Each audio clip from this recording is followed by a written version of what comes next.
711లో సింధ్ ప్రాంతం అంటే భారతదేశం పైన దండయాత్ర చేసినట్టు మహమ్మద్ బిన్ కాసిం తర్వాత దాదాపు 1000వ సంవత్సరం వరకు గజనీ దండయాత్ర చేసేంత వరకు ఈ ప్రాంతం సురక్షితంగా ఉన్నది. ఎందువల్ల అంటే అది బప్పా రావల్ అనేటువంటి గొప్ప వీరుడు వల్ల. కానీ దీనిని ఉద్దేశపూర్వకంగా మొదటి విద్యాశాఖ మంత్రి అయినటువంటి మౌలానా అబుల్ కలాం ఆజాద్ తొక్కివేయడం జరిగింది. అతని చరిత్ర బప్పా రావాలంటే ఈరోజు కూడా పాకిస్తాన్లో రావల్పిండి అనే పట్టణం ఉంది.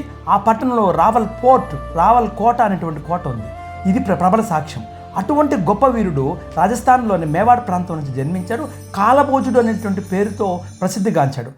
అరబ్బు సంబంధించిన మల్ల యోధుల్ని గోదాలో దూకి వాళ్ళని సర్వనాశనం చేసి, అంటే వాళ్ళని ఓడించి ఆ దేశానికి సైన్యాధిపతిగా మారి తర్వాత చక్రవర్తిగా మారి ఈ అరబ్బులు ఎవరైతే ముస్లింలు వచ్చారో ఈ సింధు ప్రాంతం నుంచి వాళ్ళందరినీ తరిమికొట్టి ఎక్కడి వరకు అంటే టర్కీ వరకు తరిమికొట్టి సువిశాలమైనటువంటి సామ్రాజ్యాన్ని ఏర్పాటు చేశాడు. భారతదేశాన్ని సురక్షణ చేశాడు.